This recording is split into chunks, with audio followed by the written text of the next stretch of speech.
meeting in the meeting series on urbanization and vulnerability in Sudan. I'm Sara Pantuliano, I'm the head of the Humanitarian Policy Group here at ODI, and I'll be chairing this session today, probably half the session if I don't get to the end of it, and I'll ask one of my colleagues to step in. But I'll try and be a very quiet chair for obvious reasons, because my voice is not supporting me today. But let me just say a few words on the study we're presenting today. This is part of a series of studies we have done in Sudan. We have already presented the Khartoum and the Juba case study in Parliament a few weeks ago, through the help of the Associate Parliamentary Group on Sudan, and we will be presenting the Port Sudan case study in March, probably the second week of March. We'll let you know when the meeting will take place. These studies have been commissioned by DFID, but they have been implemented with a very wide range of colleagues in Sudan, from academia, from civil society, from NGOs. In a way, the members of the team, three of whom are here today, Margie, Suzanne, and myself, have been catalysts of what has been a really impressive research capacity by the Sudanese. They have really led, and helped us structure this research. And you'll see as you read the studies how empirically rich they are, and that really comes from the analysis and the understanding of the context that our colleagues have brought to this project. Margie and I are going to Sudan next month to launch the studies in Sudan as well, and make sure that they inform a discussion with the government, the central government in Khartoum, but also the state government in Khartoum, in Red Sea State, in South Darfur, and the government of Southern Sudan and the government of Central Equatoria in Juba. So we're making sure that the reports don't sit on the shelves, and they are, become live as we engage with our counterparts to make sure that the recommendations are taken up. The reason why we decided to take on the commission that DFID offered was that we've been doing quite a lot of work on urbanization and humanitarian action, or what humanitarian organizations should do in the urban environments, what they should be aware of, what processes they should engage with. So the Sudan studies are part of a wider project that entails work in 8 different countries. So you'll be seeing a lot more case studies coming out through the year, the next ones being from Kenya and Afghanistan. I'll stop here. I want to welcome our online audience as well. I know that there are a lot of people that are following from Sudan and other countries. We'll let them come in the Q&A later on. And without any further ado, I shall introduce Margie Buchanan-Smith. Margie is the lead author of the Nyala report, or the Nyala study. It's probably well known to all of you, but she is a senior research associate with the Humanitarian Policy Group here at ODI. Used to be the coordinator of HPG, actually, a few months ago. But she's a well-known trainer, coach, evaluator, very extensive experience in the humanitarian sector. Has worked with many organizations, including ActionAid and others. Has been a fellow at IDS, and works very closely both with us and Tufts University. Margie. Thank you. Is that on? It should be. So it should be on, okay.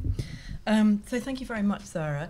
And just to say that I've been working in Darfur since the mid to late 1980s, and have had the opportunity to do many different pieces of work.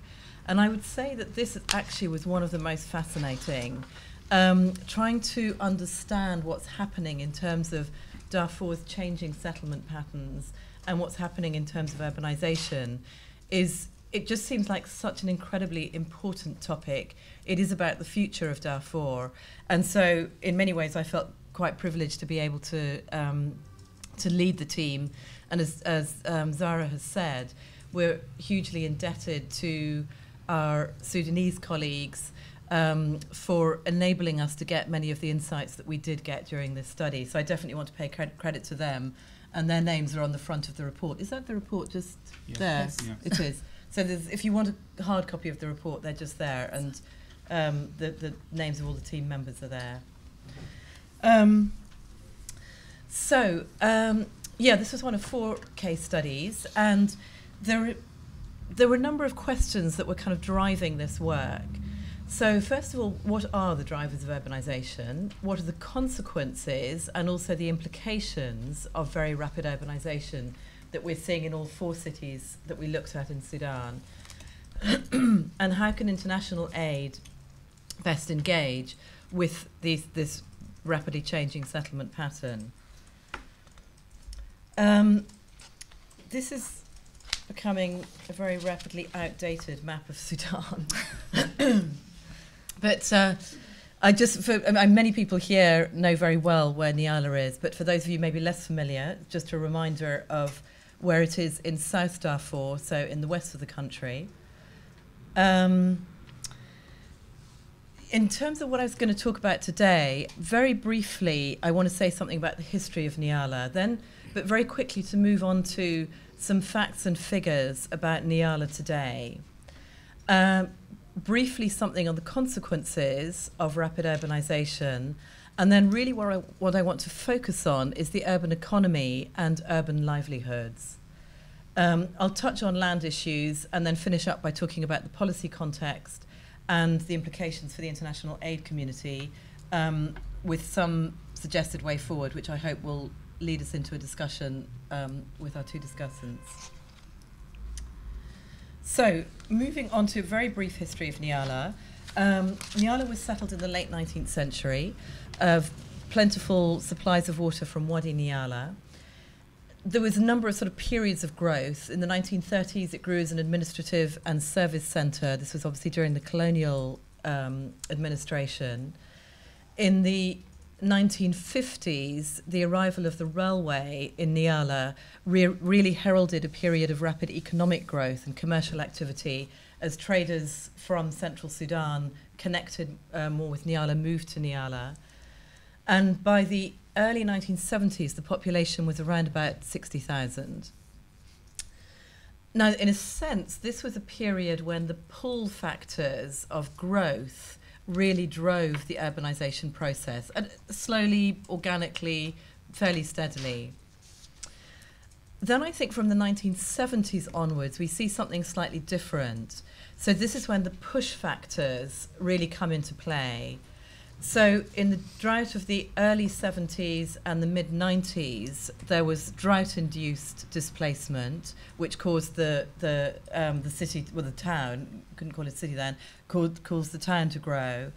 And this is obviously what we've seen a huge acceleration of during the conflict years. So moving very quickly into Nyala today, we're now talking about a town with a population of around about 1.3 million. So in just 7 or 8 years, it's grown 2.5 times, which in any context is massive growth. But in the context of Darfur, with poor infrastructure, limited resources on the part of government, the challenges are immense of that kind of growth.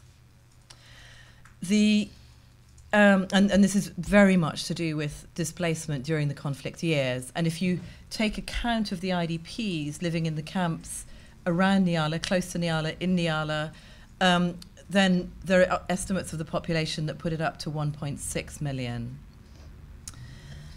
Now, the evidence points to this irrevocable change in Darfur's settlement pattern. In other words, it's becoming a much more urbanized settlement pattern.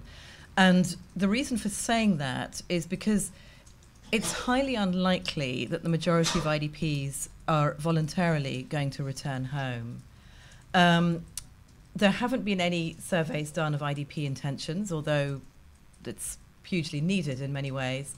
But nevertheless, from the work that has been done with IDPs, the regular contact with IDPs, focus groups, etc., it's very clear that particularly the younger generation don't have an intention of returning back to rural areas. They're getting education, they see greater job opportunities, they don't want to return to a rural lifestyle. And this would be entirely consistent with what's happened elsewhere in Sudan, particularly with the end of the North-South civil war and the signing of the CPA. The large numbers of displaced in Khartoum, many of whom who haven't gone back, displaced in other towns in southern Sudan, Wau, Juba, in southern Kordofan and Kadugli, people moving to the towns, staying there for quite long periods during the conflict years, and then only a small proportion returning back when there's eventually peace and security. And the high demand for residential plots and housing in Nyala, I think, is again evidence that there are many people who are looking to stay more permanently. Again, I know that Darfur is familiar to a number of people in the room, but just some images that capture what we're talking about. So this first picture is a picture of if there's such a thing as a typical Darfur village, but anyways, is a picture of a Darfur village. So this is where people have moved from, where they've been displaced from, and this is where they're moving to. So this is an aerial photo of Nyala. You can see kind of in the background one of the IDP camps, and I'm pretty sure that's Derej camp in Nyala. And I actually have a closer shot of that. So this again is the camp, which you can see how quickly it's becoming just a part of Nyala town. And this photograph was actually taken in 2006. And if I was able to take another photograph today, the difference is you wouldn't see nearly so much plastic sheeting. The construction materials are much more permanent construction materials. And if you move around those IDP camps, all the evidence is that these are people are building houses that they plan to stay in for some time. This is no longer a temporary phenomenon. So I'm just going to say something about the consequences of such a rapid phase of urbanisation, which is really what we've seen since the conflict began in 2003. And then I want to move on to the urban economy. The infrastructure and the level of services in Nyala were already very inadequate before the conflict began. There'd been very poor investment in urban infrastructure and provision of services. So with this hugely inflated population, services are under tremendous strain. And just to give examples of this, piped water is only reaching about 25% of the population in Nyala. Class sizes in primary schools are often 90 to 100 children in a class, often without the basics in terms of desks, books, any kind of teaching equipment. So what was already a very weak infrastructure is really creaking under the strain of this hugely inflated population. The environmental consequences of such rapid urbanisation have also been disastrous. And for people in the room who've been to Nyala recently, you'll be familiar with these gradually widening circles of deforestation around the town as the demand for wood fuel has expanded tremendously and people are having to travel greater and greater distances with all the protection risks that brings with it to collect wood fuel. This rapid period of urbanisation is also associated with a phenomenon which is very kind of common when you get urbanisation, but it's the speed with which it's happened in Nyala that I think is particularly striking, where you've had a weakening of social networks, a much more individualised way of operating, way of living, and of course escalating crime, which is in part associated with the conflict and with war economies, and is also associated with much more opportunistic banditry and lawlessness. In the camps, it's become a day-to-day reality, but it's now affecting the centre of the town as well. And so families living in the centre of Nyala who've lived there for generations talk of their fear of going out at night. There's plenty of examples of shops, businesses being looted, of killings happening in a way which was completely unfamiliar to Nyala pre-conflict. So let me move on to talk about the economy. And I'm going to start off with what I'm calling the headlines and then get into this in a little bit more detail.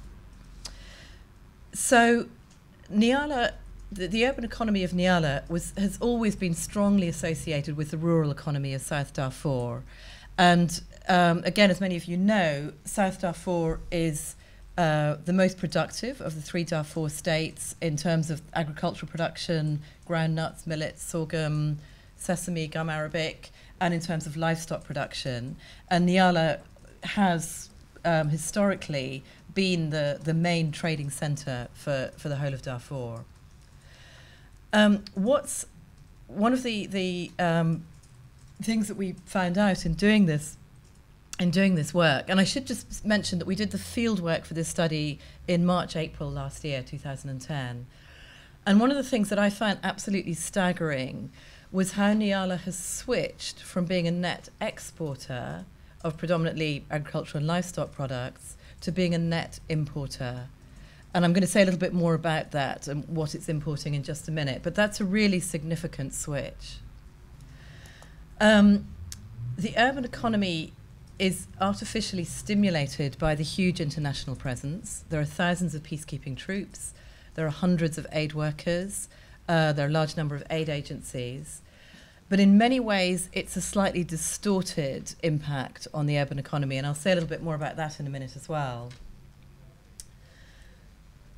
The private sector in Nyala appears to have weakened, not in every different kind of industry, but in many areas appears to, and to generalize, appears to have weakened during the conflict years.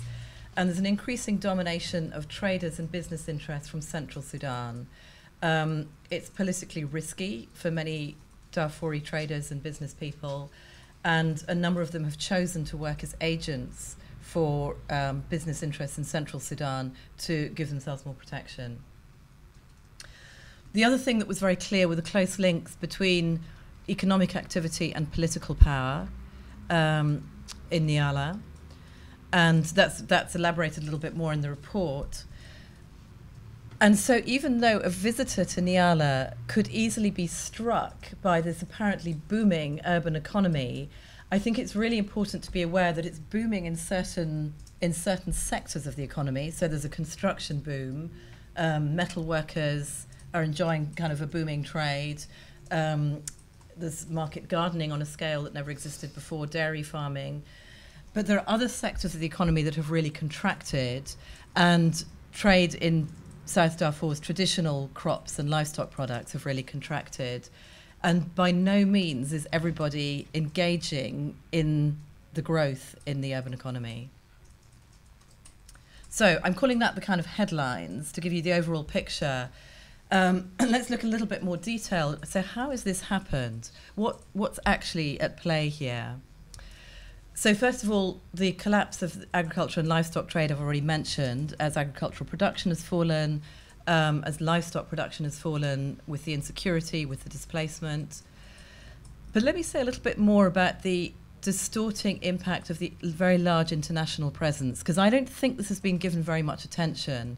And I think it's something it's really important that we understand, and it's really important that international agencies are asking themselves about the economic impact of some of their actions and their decisions. And I should just add that because of the expulsion of so many NGOs in 2009, it actually gives some quite an interesting contrast on some economic indicators before the NGOs were expelled and afterwards. And it helps to give you an idea of just how significant that international presence has been. So the large international presence fueled a construction boom at a time when it was becoming very risky to store your wealth in livestock, which is how most Darfuris would have traditionally stored their wealth. Suddenly you could get a very good return on investing in houses, investing in offices, which you could then rent to the international community. So that was one very obvious impact, and rents fell really substantially after the NGOs were expelled in 2009. Demand for processed foodstuffs has increased very significantly with the large international presence, and this starts to explain why Nyala's become a net importer. Construction materials, processed foodstuffs are all being imported from central Sudan. And at the same time, this is still a question mark for me, but I think it's something that deserves a lot more investigation. And it's the extent to which the way that international agencies are contracting local businesses, the extent to which that may be actually weakening the private sector in Darfur. And if I take UNAMID as an example, most UNAMID tenders are actually advertised in Khartoum, where you have many well-connected business interests and traders who have a competitive advantage in bidding for those tenders in a way that Darfuri business people are unable to compete with. So it's still a question mark. We couldn't prove this, but I think these are the kinds of questions that the international community needs to be asking itself. There's been a fall in international trade. That's very much a consequence of insecurity and banditry on the road. So trade between Nyala and Central African Republic, with Chad, with Libya, have all declined. Taxes have been rising. Now, this is partly as government is trying to shore up its revenues from a contracting economic base. So we've got examples of taxes going up as much as 400% during the conflict years, which is really kind of strangling the businesses that are able to survive. And of course, it's also encouraging this growing shadow economy, and markets in the IDP camps are out with the formal tax regime. Government officers mostly don't have access to those markets. So it's encouraging a kind of shadow economy and a war economy. And also there's quite a lot of evidence of security institutions and personnel engaging in economic activity. So early on in the conflict, that was the army trading in hardwoods and soldiers selling firewood. I think it seems to have extended into the groundnut trade, for example, and groundnut processing. And these are often institutions with privileged access to these kinds of businesses. Again, just to have a few visual images. This photograph is actually taken from El Fasher, but a lot of what I'm describing in Nyala would be very similar trends in El Fasher. This was the area where UNAMID was setting up its headquarters, its new camp, and UNAMID's arrival triggered this huge construction boom around where the camp was being established as new villas were being built in order to rent out to UNAMID personnel. And in this picture, you can just see one massive brick kiln, but there was hundreds of brick kilns in this area. And this has been, from some other work that I've actually done with the UN Environment Programme, we came to the very firm conclusion that brick making has been the absolute #1 reason for the deforestation around the town since the conflict began. And in Nyala, the number of brick kilns has something like doubled between 2003 and 2008. So let me say something briefly about urban livelihoods. First of all, the urban poor. They're predominantly dependent on daily labouring, casual labour now. Often it's linked to the construction industry. It may be domestic labour in people's houses. There's a whole range of activities that people are engaged in. And this, again, I think is the important reminder to us. You know, visitor to Nyala sees all this, the people around, apparently buzzing economic activity. But then you start talking to IDP households and poor urban households, and they tell you they might be lucky to get work a couple of days a week. Supply of labour is way outstripping the demand for casual labour. Wage rates are not keeping pace with the rising cost of living, and I imagine that's a lot more so now with the recent price rises, food price rises that we've been seeing in Sudan. And of course the irony that's come up in all of our 4 case studies of Sudan is that it's the urban poor and the IDPs who are often living on the edges of the town who are having to pay most for services. They're having to pay more than better off households in the centre of town. But one thing we did notice, we did come across, is that the kind of discrimination that IDPs faced early on in the conflict, because they didn't have ID cards, because there was a lot of suspicion, distrust, that seems to have subsided. So the wage rates more or less seem to have equalised between IDPs and the urban poor.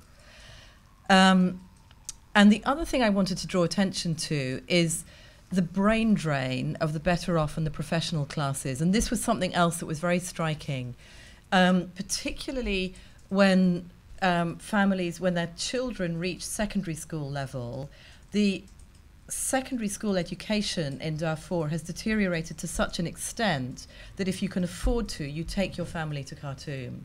And so that means that many of those kind of professional classes are moving to Khartoum, and it's, you know, you do wonder what are the chances that they're going to be coming back. So I think there's quite a concerning brain drain as well. I'm sorry, this is at a slight angle. This is again just another image. This is just showing urban, the livelihoods of the urban poor, of the IDPs. This is stone breaking for the construction industry. It was taken out of a taxi window, which is why it's a slightly strange angle.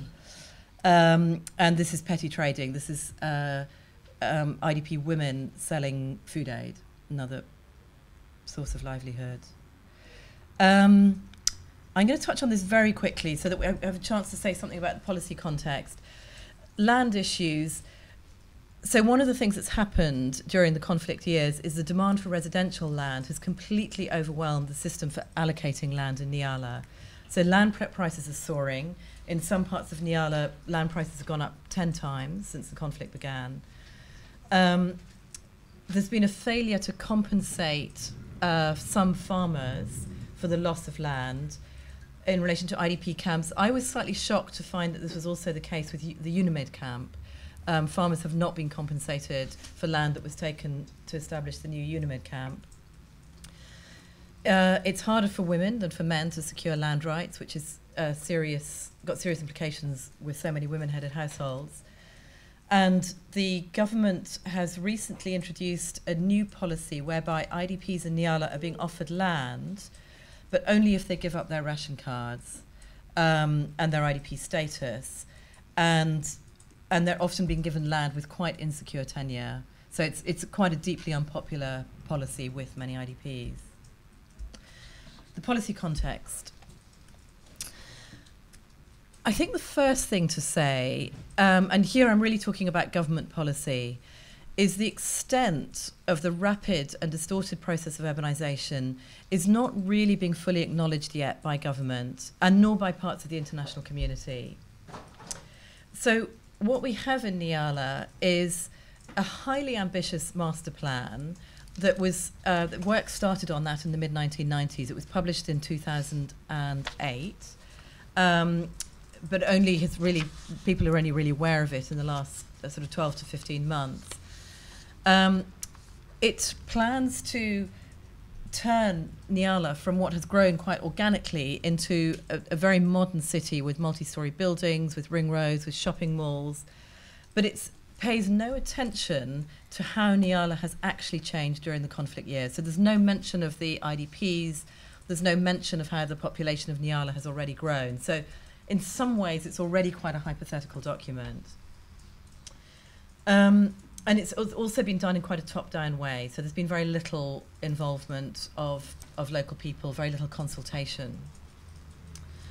The other thing to say about the policy context is, despite the policy of federalism and decentralisation, federal flows of resources from central government to state government have been very, very poor in the case of all three Darfur states.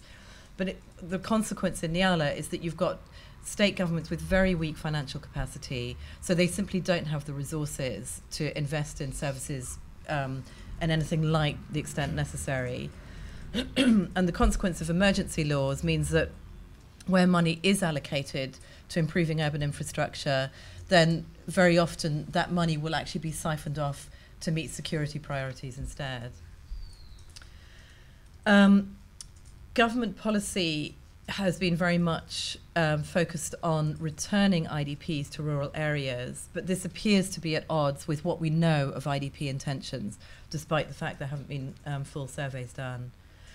So we've got a situation where current policy and policy formulation is really out of step with the reality of what's actually happening in Nyala.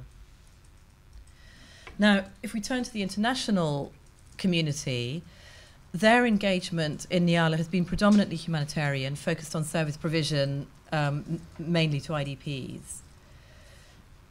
Again, what I found striking when we were doing the work for this study was how little engagement there's been with the private sector. There was one project trying to support vocational training. There were a couple of projects providing microcredit to IDPs, but that was about it. And it seemed like there was such scope to engage with and support the private sector. There was a real missed opportunity there. I think the humanitarian development divide that we're also familiar with has really discouraged the international community from engaging with some of these longer term issues. The UN did produce a document last year called Beyond Emergency Relief, which I think is to be welcomed because it does encourage engagement with these longer term issues. But we're talking about that document coming out 7 years into the conflict. It's a long time to wait. But I also want to mention the very difficult and increasingly difficult working environment for international agencies. So as we do talk about what can international agencies do differently in Darfur, we have to keep that in mind as agencies are still being expelled, individuals are being expelled. It's an increasingly insecure environment. So my final slide is just to throw out some ideas as a suggested way forward, and I'm hoping that this is what we can focus on in the discussion. It seems to me that the very first thing that needs to happen is an acknowledgement of the rapid pace of urbanisation and that Darfur's settlement patterns are changing forever. It's not going to go back to how it looked before. And this does provide opportunities as well as challenges. It seems like there needs to be a much greater dialogue between the international agencies and the relevant government ministries. Many international agencies weren't aware of the Nyala master plan this time last year. So there needs to be a much greater dialogue to encourage more consultative and participatory urban planning and urban growth strategies that are much more inclusive, and to also start to address the long-term implications of this large IDP population and how to uphold the principle of voluntary return. Investment in services is obviously extremely pressing for the urban population as well as for the IDPs. But how to do that in such a way that international aid doesn't just substitute for government resources and doesn't just substitute for government responsibility is a real challenge. There's an urgency to really encourage the uptake of alternative construction technologies, so there's much less dependent on fired bricks. And I've already mentioned, I think there are many ways in which Nyala's private sector could be supported, especially once you start to take a longer term perspective. Vocational training, microcredit, ways of supporting this, you can hardly call it embryonic anymore, but this burgeoning dairy industry would just be some examples. And above all, I think it's about developing a vision for the future of Darfur's economy, and in this case, the future of the economy of South Darfur, in order to support a more urbanized settlement pattern. And that's the kind of debate that really needs to be happening so that we're really creating some kind of sustainable vision for Darfur in the future. Thank you. Thank you, Margie.